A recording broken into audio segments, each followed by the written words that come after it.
Halo guys, welcome back. Kali ini kita akan membahas tentang tes kesehatan CPNS. Apakah hanya sekedar formalitas ataukah menjadi syarat mutlak?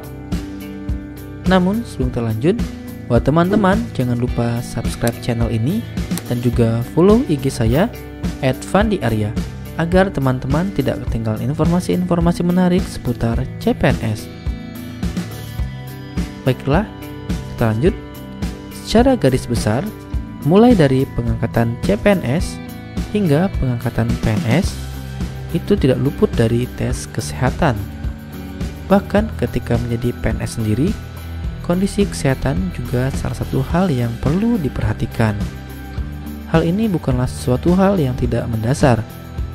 Merujuk dari Peraturan BKN Nomor 14 Tahun 2018, bahwasanya setiap peserta seleksi yang dinyatakan lulus seleksi untuk diangkat menjadi calon PNS atau CPNS wajib menyerahkan surat lamaran yang telah diisi dan ditantangani, kemudian ditujukan kepada PPK, disertai dengan salah satu syaratnya adalah surat keterangan sehat jasmani dan rohani. Kemudian syarat kedua adalah surat keterangan tidak mengkonsumsi atau menggunakan narkoba. Kedua surat ini ditantangani oleh dokter yang berstatus PNS atau dokter yang bekerja pada unit pelayanan kesehatan pemerintah. Kemudian, ketika menjadi PNS atau pengangkatan menjadi PNS, calon PNS yang diangkat menjadi PNS harus memenuhi persyaratan, di antaranya lulus pendidikan dan pelatihan, kemudian sehat jasmani dan rohani. Tidak sampai di sini, ketika telah menjadi PNS itu sendiri, berdasarkan Peraturan BKN Nomor 3 Tahun 2020, bahwasannya pasal 11, PNS yang tidak cakap jasmani ataupun rohani diberhentikan dengan hormat apabila tidak dapat bekerja lagi dalam semua jabatan karena kesehatannya. Kemudian, menderita penyakit atau kelainan yang berbahaya bagi dirinya sendiri atau lingkungan kerjanya. Terakhir, tidak mampu bekerja kembali setelah berakhirnya cuti sakit. Kemudian, apa dampaknya jika tes kesehatan ini tidak dipenuhi?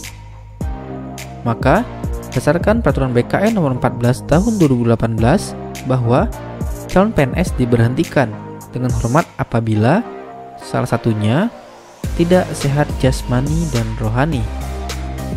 Nah, oleh karenanya, mulai dari pengangkatan CPNS, pengangkatan PNS hingga menjadi PNS itu sendiri, kondisi kesehatan merupakan salah satu hal yang perlu diperhatikan. Kemudian muncul pertanyaan, bagaimana bentuk-bentuk umum dari tes kesehatan CPNS ataupun PNS? Nah, setelah ini kita akan bahas contoh dari tes kesehatan dan juga contoh dari bentuk suratnya. Pertama, tesnya adalah pemeriksaan fisik, berupa pemeriksaan bentuk kepala, bentuk kaki, kemudian THT, pengecekan tekanan darah, tes nadi, pengukuran tinggi dan berat badan, tes kesehatan mata, serta pemeriksaan fototoraks. Berikut contoh hasil dari tes pemeriksaan fisik. Di sini pada suratnya menyatakan bahwasanya pada pemeriksaan saat ini adalah benar dalam keadaan sehat secara fisik atau tidak cacat badan. Selanjutnya, untuk hasil dari pemeriksaan fototoraks adalah dari surat keterangan dokter sebagai berikut. Di sini dilihat ditantangani oleh dokter yang mempunyai NIP ya teman-teman. Selanjutnya di sini tesnya adalah tes pemeriksaan kesehatan jiwa. Di sini kita akan mengisi lembar jawaban. Kemudian nanti akan diinterpretasikan hasilnya dan kita akan diwawancarai dengan dokter spesialis jiwa. Berikut contoh hasil dari pemeriksaan kesehatan jiwa. Secara umum, surat ini menjelaskan bahwasannya secara psikiatrik bahwa saat ini tidak menderita suatu kelainan kejiwaan. Selanjutnya,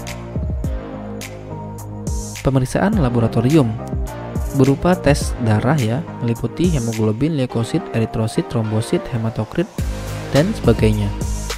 Berikut contoh hasil dari tes kesehatan untuk pemeriksaan laboratorium. Nah, selanjutnya yang terakhir yaitu pemeriksaan narkoba. Di sini akan diperiksa tentang apakah kita pernah menggunakan atau mengkonsumsi narkoba dan narkotika serta obat-obat terlarang lainnya. Dan berikut adalah hasil dari tesnya. Nah, di sini menjelaskan bahwasanya untuk pemakaian ganja, morfin, benzodiazepin, dan ekstasi di sini semua negatif, teman-teman. Nah, bagaimana? Sudah dapat gambaran mengenai bentuk-bentuk dari tes kesehatannya? Kira-kira untuk keempat tes ini biayanya berkisar antara 500.000 hingga 1 jutaan ya, teman-teman, tergantung rumah sakitnya. Nah, dari sini kemudian muncul lagi pertanyaan. Kira-kira jenis penyakit apa sih yang membuat kita itu nggak lulus pada saat pengangkatan menjadi CPNS atau menjadi PNS? Jika teman-teman bertanya demikian, saya juga saat ini masih belum mendapatkan jawaban untuk pertanyaan tadi. Namun, di sini kita bisa merujuk pada referensi peraturan BKN. Di sini peraturan BKN nomor 3 tahun 2020 tentang petunjuk teknis pemberhentian pegawai negeri sipil.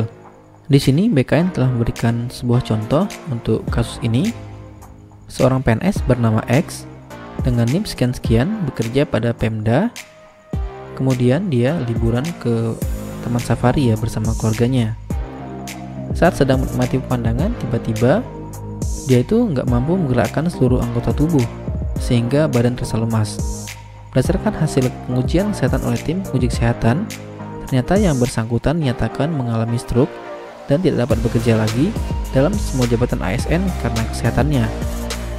Nah, di sini kata kuncinya untuk kasus ini adalah tidak dapat bekerja dalam semua jabatan ASN karena kondisi kesehatan. Kemudian untuk kondisi kedua, contohnya tentang PNS yang tidak cakap secara jasmani dan atau rohani karena tidak dapat bekerja lagi dalam semua jabatan karena menderita penyakit atau kelainan yang berbahaya bagi dirinya sendiri ataupun lingkungan kerjanya. Di sini BKN juga telah memberikan contoh, misal seorang PNS bernama X dengan NIP sekian-sekian bekerja pada Kementerian PUPR. Kemudian dia menderita sakit jiwa sehingga dikhawatirkan berbahaya bagi lingkungan kerja. Berdasarkan hasil pengujian kesehatan, bahwasanya dia itu menderita penyakit yang berbahaya bagi dirinya sendiri atau lingkungan kerjanya, sehingga tidak dapat bekerja lagi dalam semua jabatan ASN karena kesehatannya. Nah, jadi untuk kondisi kedua ini kata kuncinya adalah penyakit yang berbahaya bagi diri sendiri atau lingkungan kerjanya. Nah, contoh yang terakhir adalah PNS yang tidak cakap jasmani ataupun rohani karena tidak dapat bekerja lagi dalam semua jabatan karena tidak mampu bekerja kembali setelah berakhirnya cuti sakit. Di sini BKN juga telah memberikan contoh, seorang PNS bernama X dengan NIP sekian-sekian bekerja pada Pemda Provinsi NTT. Telah menjalani cuti sakit selama 1 tahun 6 bulan. Berdasarkan hasil pengujian kesehatan oleh tim penguji kesehatan, yang bersangkutan menyatakan tidak mampu bekerja kembali setelah berakhirnya cuti sakit. Nah, di sini kata kuncinya sudah sakit lama, kemudian ketika sudah habis masa cutinya tidak bisa bekerja lagi. Nah, itu tadi tentang tes kesehatan dari CPNS. Jadi intinya adalah kesehatan merupakan salah satu syarat mutlak bagi seorang calon atau juga seorang abdi negara. Untuk itu, dahulukanlah yang baik bagi kesehatan kita. Semoga kita semua tetap menjadi orang kaya, karena kekayaan yang paling utama adalah kesehatan. Baiklah, terima kasih sudah menonton. Saya mohon maaf apabila ada salah kata ataupun salah menginterpretasikan peraturan-peraturan. Buat teman-teman semua, semoga hal ini dapat bermanfaat. Sampai ketemu pada tayangan selanjutnya.